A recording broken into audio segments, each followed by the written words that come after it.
Hello बच्चों, आज हम पढ़ने वाले हैं नेंस समीकरण से संबंधित न्यूमेरिकल प्रश्नों को हल करना। और इसके क्वेश्चन हर बोर्ड एग्जामिनेशन में लगभग आते ही आते हैं, तो ये आपके लिए बहुत इम्पोर्टेंट होने वाला है।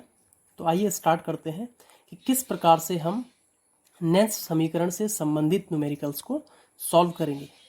यहाँ तो इसमें क्वेश्चन हमको दे रखा है mg और जो चेंज हो रहा है Mg2 प्लस में, उसकी सांद्रता हमें दे रखी है 0.001 मोलरिटी यानी कि मोल्स पर लीटर।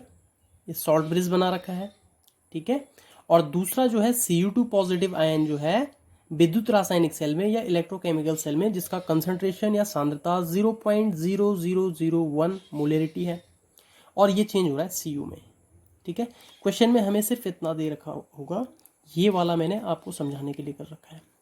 दूसरा हमें दे रखा है यहाँ पे कि E0 Mg2 पॉजिटिव Mg, यानी कि मानक इलेक्ट्रोड विभव जो है मैग्नीशियम का 2 पॉजिटिव आयन Mg में चेंज हो रहा है, तो उसके लिए वैल्यू है 2.36 वोल्ट।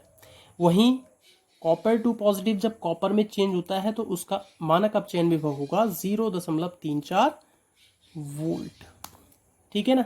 तो ये दे रखा है। इसमें क्वेश्चन पूछा गया है कि दिए गए सेल के लिए सेल विभव की गणना कीजिए। तो सबसे पहले आपको ये सीखना होगा, ये सेल विभव का जो इलेक्ट्रोकेमिकल सेल होती है, वैद्युत रासायनिक सेल होती है, उसके लिए ये प्रेजेंटेशन है। यहाँ पे Mg और बीच में आपको ये क्या दिख रहा होगा, एक सीधा डंडा दिख रहा होगा और उसके बाद Mg2 पॉजिटिव, ठीक है। यहाँ पे आपको डबल दिख रहा होगा, ठीक है, फिर यहाँ पे सिंगल है। तो ये क्या डिनोट करता है, देखो यहाँ पे ये डिनोट कर रहा है कि Mg2 पॉजिटिव में चेंज हो रहा है, यानी कि Mg की ऑक्सीकरण अवस्था 0 से +2 में चेंज हो रही है, यानी कि इसका ऑक्सीकरण हो रहा है। तो ये वाला किस साइड में, लेफ्ट में। आपको पहले भी पढ़ा चुका हूं मैं कि लेफ्ट में एनोड होता है, ठीक है, राइट में कैथोड होता है। तो यहाँ पे जो दूसरा वाला है Cu2 पॉजिटिव, Cu में चेंज हो रहा है 2 इलेक्ट्रॉन लेके, तो ये क्या है, अपचयन हो रहा है। और अपचयन किस पे होता है, कैथोड। एनोड और कैथोड की डेफिनेशन क्या है कि ऐसा इलेक्ट्रोड जिसपे ऑक्सीकरण होता है उसको एनोड कहते हैं, और ऐसा इलेक्ट्रोड जिसपे अपचयन होता है उसको हम कैथोड कहते हैं। तो यहाँ पे दो चीजों का पता लगता है। बीच में ये जो आपको डबल वर्टिकल लाइन दिख रही है, ठीक है, इन वर्टिकल लाइन को लवण सेतु कहा जाता है, ठीक है ना। तो अब आगे बढ़ते हैं कि इसका जब हम हल करेंगे तो हमें सबसे पहले एनोड और कैथोड पर होने वाली रासायनिक अभिक्रियाओं को पहचानना है, ठीक है। तो एनोड पे कौन सी अभिक्रिया होगी, ऑक्सीकरण अर्ध अभिक्रिया होगी। आपको पहले ही बता दिया कि Mg किस में चेंज हो रहा है, Mg2 पॉजिटिव में चेंज हो रहा है।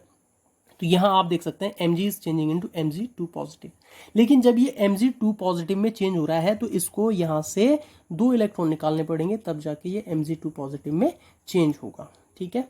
तो एनोड पे ऑक्सीकरण अभिक्रिया हो गई। अब कैथोड पे आएंगे हम, तो कैथोड पे कौन सी अभिक्रिया होती है, अपचयन अर्ध अभिक्रिया होती है, ठीक है। कैथोड पे Cu2 पॉजिटिव Cu में कन्वर्ट हो रहा है, तो इस 2 पॉजिटिव चार्ज को न्यूट्रलाइज करने के लिए 2 इलेक्ट्रॉन लेगा, तभी जाके Cu में कन्वर्ट होगा, ठीक है। अब इस रिएक्शन का हम ओवरऑल कर देते हैं। Mg यहाँ लिख दिया हमने, ये Cu2 पॉजिटिव यहाँ लिख दिया, 2 इलेक्ट्रॉन से 2 इलेक्ट्रॉन कैंसिल हो गए, ये Mg2 पॉजिटिव यहाँ आ गया, ये Cu यहाँ आ गया। तो ओवरऑल रिएक्शन जो संपूर्ण अभिक्रिया है वो इस प्रकार से होगी कि Mg जो है कॉपर सल्फेट के विलयन में से कॉपर को प्रतिस्थापित कर देता है और खुद ऑक्सीकृत हो जाता है, यानी कि Mg खुद Mg2 पॉजिटिव में चेंज हो गया, Cu2 पॉजिटिव Cu में चेंज हो गया, ठीक है। अब हम मानक सेल विभव की गणना करेंगे।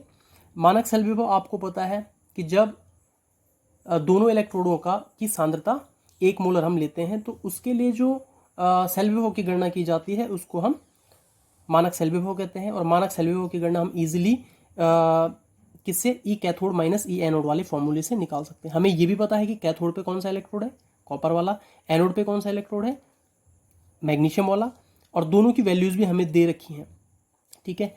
यहां पे आप देख सकते हैं कि Mg2 पॉजिटिव Mg की वैल्यू दे रही है -2.36 वोल्ट, और कॉपर इलेक्ट्रोड की जो वैल्यू दे रखी है उसका मानक अपचयन विभव जो दे रखा है वो है 0.34 वोल्ट, ठीक है। तो वही वैल्यू हमें यहाँ पे रखनी है। कैथोड और एनोड की पहचान आपने कर ली, तो कैथोड की वैल्यू है 0.34 वोल्ट, और एनोड वाला जो है इसमें माइनस का साइन तो यहाँ पहले है ही, और क्वेश्चन में हमें माइनस यहाँ दे रखा है, ये देखिए आप, ठीक है। तो ये वाला माइनस यहाँ अंदर आ जाएगा, -2.36, ठीक है। अब माइनस और माइनस क्या होगा, मल्टीप्लाई होगा तो साइन किसका आएगा, प्लस का। तो ये हो जाएगा 0.34 प्लस 2.36, तो ये दोनों जब सम होंगे, ऐड होंगे, तो 2.70 वोल्ट आ जाएगा, ठीक है ना। तो इसके बाद हम देखते हैं कि आगे क्या होता है जब हमें ई नॉट सेल की वैल्यू पता लग गई। अब नेंस समीकरण क्या है, E cell is equal to E naught cell, यानी कि ई सेल क्या होता है पहले आप ये समझ लो। ई सेल होता है किसी भी सांद्रता पर, विलयन की सांद्रता कुछ भी हो, उसके बाद उसमें इलेक्ट्रोड को डिप किया जाता है, तो उसका हमें सेल विभव की गणना करनी है, ठीक है। सिंपल जो मानक सेल विभव की गणना होती है वो तो हम ई कैथोड माइनस ई एनोड से निकाल लेते हैं, लेकिन जब सांद्रताएं अलग अलग होती हैं, भिन्न भिन्न होती हैं, एक मोलर सांद्रता से अलग होती है, तो उस कंडीशन में हम इसका प्रयोग करते हैं, ठीक है। तो नेंस समीकरण का हम यहाँ पे प्रयोग कर रहे हैं, ये होती है ई सेल बराबर E naught cell minus 0.0591 upon n log ऑक्सीकृत आयन बटे अपचयित आयन, ये इसका फॉर्मूला हो जाएगा, ठीक है। अब यहाँ पे आप देखिए कितने इलेक्ट्रॉनों का आदान प्रदान हो रहा है ऑक्सीकरण रिएक्शन में, 2 इलेक्ट्रॉन ये क्या कर रहा है, दे रहा है, ठीक है, और ये 2 इलेक्ट्रॉन ले रहा है, यानी कि एन की वैल्यू कितनी होगी, 2 होगी, ठीक है। तो एन की वैल्यू कितनी होगी, 2 होगी, तो एन का मान हमने यहाँ पे ये रख दिया। ई नॉट सेल का मान हम निकाल चुके हैं 2.70, तो वो हमने यहाँ पे लिख दिया, लॉग को लॉग की जगह रख दिया। ऑक्सीकृत आयन, देखो मैग्नीशियम का ऑक्सीकरण हुआ यहाँ Mg2 पॉजिटिव में, तो ऑक्सीकृत आयन ये हो जाएगा। अपचयित आयन ये वाला है, Cu2 पॉजिटिव का अपचयन हुआ किसमें, Cu में, ठीक है, तो ये अपचयित आयन में आ जाएगा। तो Mg2 पॉजिटिव की सांद्रता, ये वाला जो स्क्वायर ब्रैकेट है ये सांद्रता को प्रेजेंट करता है, आपने केमिकल काइनेटिक्स में भी आप पढ़ चुके हैं। तो यहाँ पे Mg2 पॉजिटिव, ठीक है ना, ये वाला इसमें क्या है, ये सांद्रता को प्रदर्शित करता है, ये भी Cu2 पॉजिटिव की सांद्रता को प्रदर्शित करता है। क्वेश्चन में हमें ऑलरेडी दे रखा है, यहाँ पे देखिए आप 0.0001 001, 2 0 है फिर 1 है, मोलरता यानी कि मोल प्रति लीटर। Cu2 पॉजिटिव आयन की सांद्रता भी दे रखी है 0.0001, यानी कि 3 0 के बाद 1 है।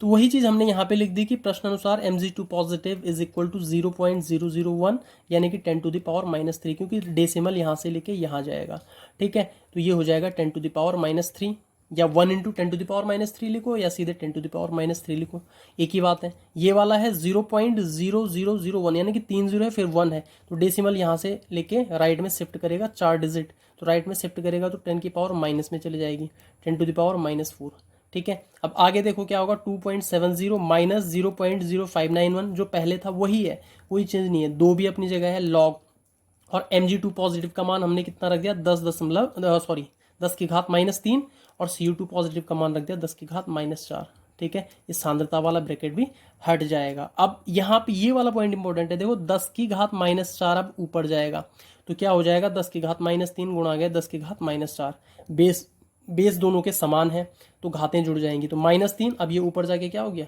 4, तो यानी कि -3 और प्लस का 4, यानी कि आ जाएगा 10 की घात 1 या केवल 10, तो ये लिख दिया हमने आगे 2.70, इसमें से इसको भाग दिया, ये आ गया 0.025, इसमें से दो का भाग इसमें दे दिया, तो ये आ गया। फिर लॉग, यहाँ क्या बच रहा था, केवल 10 बच रहा था, और लॉग 10 का मान होता है 1, तो यहाँ केवल 1 बचेगा, तो इसकी 1 के साथ गुणा होगी तो यही आएगा 2.70 माइनस 0.0295, ठीक है। इस प्रकार से ये आएगा। और जब हम इसको सॉल्व करेंगे तो ये देखिए यहाँ पे सॉल्व भी कर रखा है मैंने, ये कि 2.700, जितने यहाँ दशमलव के बाद जितनी डिजिट है उतने जीरो मैंने बढ़ा दिए, और फिर इसको 10 में से 5 गया, 5 आ गया, यहाँ 9 हो गया था तो 9 में से 9 गया 0, 9 में से 2 गया 7, फिर यहाँ 6 बच गया था क्योंकि हम यहाँ हासिल लगे थे, तो 6 का 6 आ जाएगा, 2 का 2 आ जाएगा, तो 2.6705 वोल्ट, और यही हमने उत्तर में लिखा है। तो कुल मिला के इस समीकरण में, ये जो समीकरण है, इस समीकरण में आपको एटलीस्ट मान रखना आना चाहिए, n होता है रिडॉक्स अभिक्रिया में दिए गए इलेक्ट्रॉनों की संख्या, दिए गए या लिए गए इलेक्ट्रॉनों की संख्या। ऑक्सीकृत आयन रखो, ठीक है, उसकी वैल्यू रखो, ठीक है। अपचयित आयन लिखो, उसकी वैल्यू रखो, कम से कम इतना तो आप रखो। अगर आप एटलीस्ट यहां तक भी करते हो तो भी आपको 3 नंबर का क्वेश्चन आएगा तो 2.5 नंबर आपको आसानी से मिलेंगे, ठीक है। तो इस प्रकार के प्रश्नों को आप प्रैक्टिस कीजिए।